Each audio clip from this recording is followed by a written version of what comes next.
සුරංගනා ලෝකෙට යන්න කලින් අපේ වීඩියෝ එකට ලයික් එකක් දාලා සබ්ස්ක්‍රයිබ් කරලා යන්න.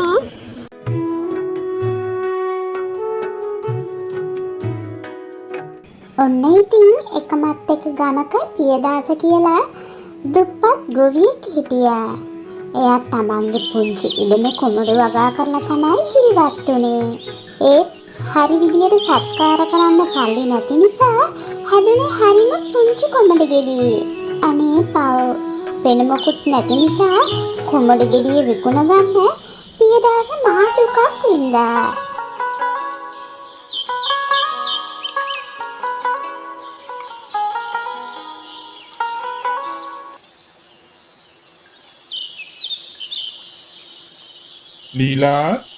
ලීලා මං යන්නම්. හදවත් මේ කොම්බු ටික විකුණ ගන්න ලැබුණොත් ලොකු දෙයක් ලීලා. අනේ ඔයාම හිතන්න එපා. පරිස්සමින් ගිහින් එන්න. කවදා හරි අපිටත් හොඳක් වෙයි. තාත්තේ බයි. පරිස්සමින් ගිහින් එන්න. හරි දුවේ. අම්මත් එක්ක පරිස්සමින් ඉන්න. ඉතින් මේ වතුරු පැටියත් හැමදාම පියදාස යනකම් මඟ බලාගෙන ඉන්නවා.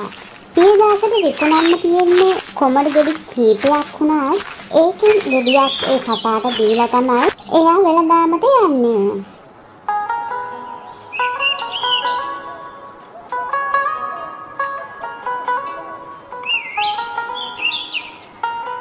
ඔය අතරේ ඒ ගමේ ගුණපාල කියලා තවත් කොමඩු වෙළෙන්දෙක් හිටියා.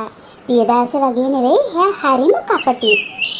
ගුණපාලට අක්කරයක් විතර ලොකු කොමඩු වත්තක් තිබුණා. එයා රසායනික පොහොර දාලා අස්වැන්න වැඩි කරගත්තා විතරක් නෙවෙයි, ගෙඩිය රතු පාටට පේන්න සායම් ගහලා පෙනුමත් ලස්සන කළා. ඒත් එක්ක ඔහු නගරයට ලොකු හෝටල් වලට කොමඩු යවලා ලොකු ව්‍යාපාරයක් කරගෙන ගියා. හැබැයි ගුණපාල එතනින් අතර වුණේ නැහැ. පියදාස යන පොළටත් ගිහින් එයාගේ සායම් දාපු කොමඩු විකුණන්න පටන් ගත්තා. ගුණපාලගේ ඒ දිලිසෙන කොමඩු දැකලා හැමෝම ඒවට වැරටිලා ඒව ගන්න පොර කෑවා. අනේ පව් පියදාස කොමඩු වලට ගණන් ගොඩාක් අඩු කරලා දීලා දවසකට කොමඩු ගෙඩි 4-5ක් වගේ තමයි විකුණ ගන්න පුළුවන් වෙන්නේ. ඒ විකුණන ටික ගැන ගුණපාල හිටියේ හරිම තරහෙන්.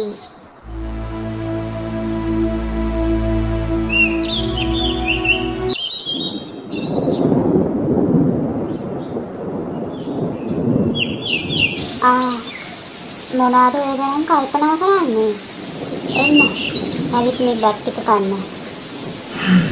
අනේ මන්දා ලීලා, මේ වහින විදියට අපේ මේ පුංචි කොමඩු වගාවට මොකක් හරි හානියක් වෙයිද කියලා මට නම් හිතා ගන්න බෑ ලීලා. අනේ දෙයියනේ, එහෙමනම් එන්න එපා කියලා අපි ප්‍රාර්ථනා කරමු. ඔය කොමඩු ගෙඩි ටික තමයි හද වෙනකන් අපේ පණ ටික රකින්නේ. අනේ දෙයියනේ, වෙන දෙයක් නම් වෙන්න මේපා. අනේ පව් ඒ දෙන්න වහින වැස්ස නිසා තමන්ගේ කොමඩු වගාවට මොකක් හරි හානියක් වෙයි කියලා හරි බයෙන් තමයි එදා රෑ ගත කළේ.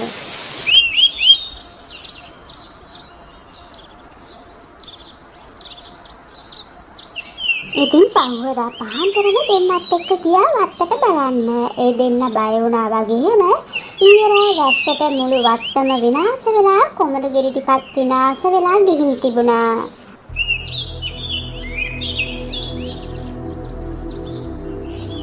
අනේ පියදාස, අපි දැන් මොකද කරන්නේ? අපි පණ වගේ රකපු මේ වගාවට වෙලා තියෙන දේ බලන්නකෝ. අපි මොනවද කරන්නේ පියදාස? හඬන්න එපා ලීලා. දැන් ඕක ගැන හිතලා වැඩක් නැහැ. මොනවා හරි කරන්න බලන්න. හඬන්න එපා ලීලා. අනේ පියදාස, එහෙම කොහොමද හිත හදාගන්නේ? අපි කාටවත් වරදක් කරලා නැහැ. ඉතින් ඇයි අපිට විතරක් මෙහෙම වෙන්නේ? දෙයියනේ අපිට මෙච්චර දඬුවම් කරන්නේ ඇයි? හරි ඔයා දැන් ගෙදර යන්න. ඌව තනියමනේ ගෙදරේ. මං ඉන්නකම් ඔයා බය වෙන්න එපා ලීලා. මං ඉන්නවනේ. ඔයා ගෙදර යන්න. හැබැයි ඒ මහා වැස්සට ගුණපාලගේ කොමඩ වගාවට කිසිම හානියක් වුණේ නැහැ. අපේ හැටියන්තා මගේ වත්තර නම් කිසිම හානියක් වෙලා නැහැ. මම හිතුවේ මේ වැස්සට මගේ බිස්නස් එක ඉවර වෙයි කියලා.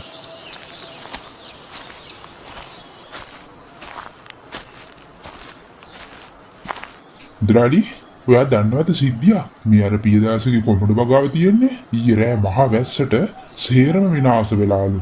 ගණ්ඩ දෙයක් නැහැලු. මන් දන්නවා සිරිපාල ඕක වෙයි කියලා. අර පොල් ගෙඩියක් වගේ පුංචි කොමඩි ගෙඩි ටික තියාගෙන මාත් එක්ක හැප්පෙන්න හැදුවා. බලපන් දැන් බලපන් වෙච්ච දේ. මගේ වත්තට කිසිම හානියක් වුණේ නැහැ.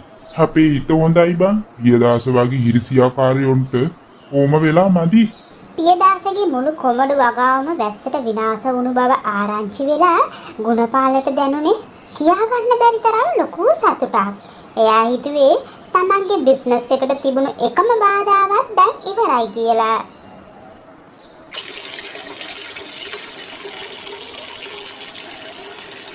ඉතින් ලීලාව සනසලා ගෙදර යවුවට පියදාසගේ හිතේ හැතුලේ තිබුණු වේදනාව ඊට වඩා වැඩි. පවුලේ බඩගින්න නිවන්න තිබුණු එකම මග නැති වුණු නිසා පියදාස ලොකු පීඩනයකට පත් වුණා. අනේ දෙයියනේ මම කුමඩු ගෙඩියක් අරන් එනකම් අර වඳුරු පෙටියත් මග බලාගෙන ඉන්නවා ඇති. මේක හොඳ ගෙඩියක් හොයාගෙන යන්න පුළුවන්ද කියලා බලමු.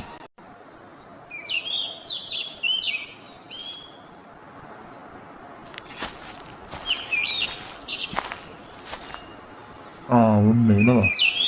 අනේ පව් හෙට ඉඳන් මේ සතත් එයාගේ බඩගින්න නිවා ගන්න මොනවා කරයිද දන්නේ නැහැ. ඇයි මේ රිලව උඹ මාව කොහරි එක්කන් යන්නද සන් කරන්නේ? හරි මං එන්න. යමම් බලන්න උඹ මාව කොහාටද එක්කන් යන්නේ කියලා. ඒ අහිංසක සතා පියදාසව කැලේ ඇතුළටම එක්කගෙන ගියා.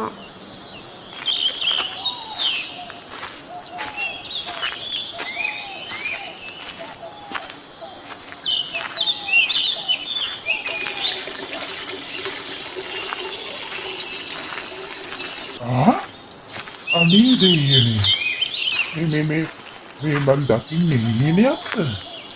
මෙච්චර විශාල කොමඩ ගෙඩියක්. ඕයි මං කවදාවත් මෙහෙම දෙයක් දැකලා නැහැ. ඒ කියන්නේ ඔබට මං හැමදාම කන්න දීපු ඒ කොමඩ ගෙඩි වලින් තිබුණු හැට ටික විසි කරලාද ඔබ මේ කොමඩු වගාවේ හැදුවේ? මේ අසරණ වෙලාවේ ඔබට ආයෙත් මගේ පණ ටික දුන්නා වගේ පුතේ. ඔබට මං කොහොමද ස්තුති කරන්නේ?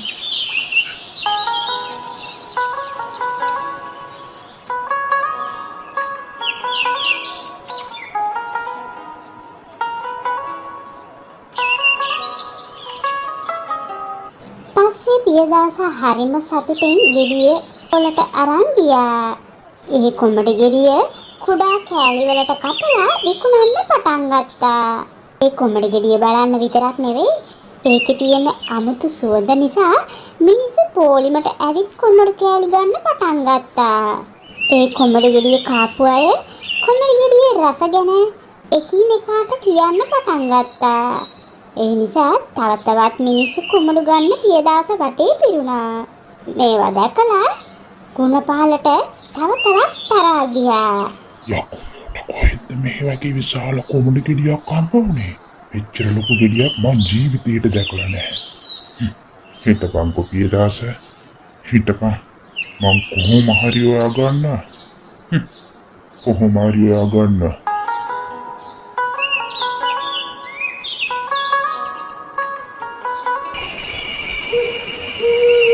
ඉතින් කවදාවත් නැතුව එදා රෑ පියදාසගේ පවුලේ හැමෝම හරිම සතුටින් බත් කටක් කෑවා.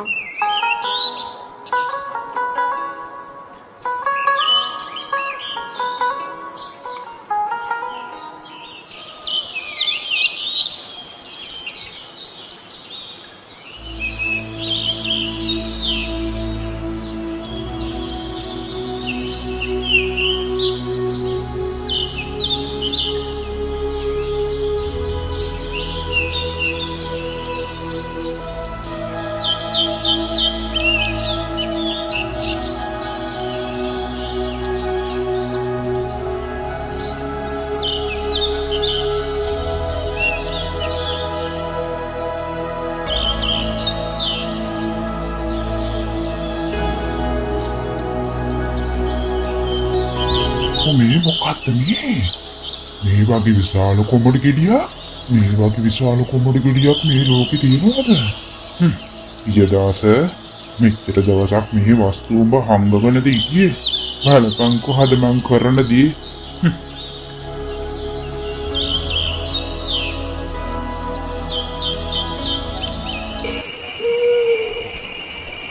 එදා රෑම මුළු ගමම නිශ්ශබ්ද වුණාට පස්සේ ගුණපාලගේ කපටි වැඩෙත් පටන් ගත්තා.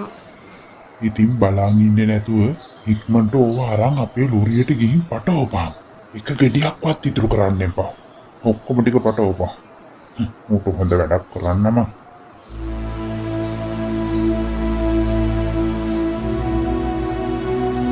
එහෙත් එයාලට එතන නොසිතු දෙයක් සිද්ධ වුණා. එක ගෙඩියකටවත් අත තියන්නවත් බැරි වුණා.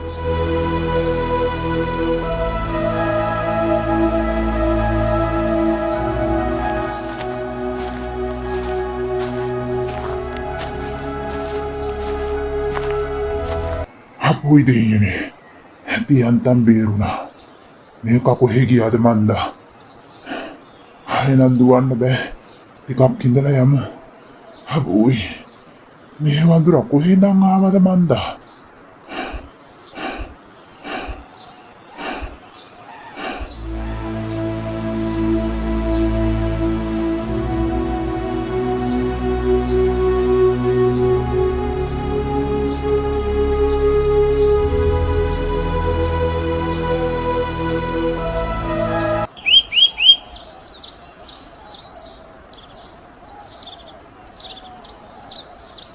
ගුණපාලට වෙච්ච දේ ආරංචි වෙලා ගමේ මිනිස්සු එතනට ගිහින් බලද්දී ඒ වෙනකොටත් ගුණපාල මේ ලෝකෙන් සමුහරගෙන ඉවරයි. Taman කරපු කපටි වැඩවල විපාකය ඔහුට ඒ විදිහටම ලැබුණා.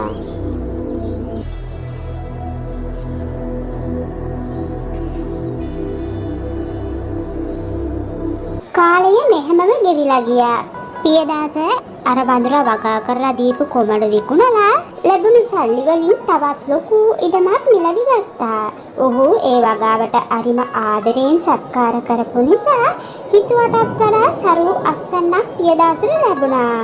පියදාසගේ මුළු ජීවිතේටම ආලෝකයක් ගෙනාපු ඒ වඳුරාව පියදාසගේ පවුලේ හැමෝම හරි ආදරෙන් බලාගත්තා. දැන් ඒ වඳුරා පියදාසගේ පවුලෙන්ම කෙනෙක් වගේ ඔවුන් එක්ක හරිම සතුටින් ජීවත් වුණා.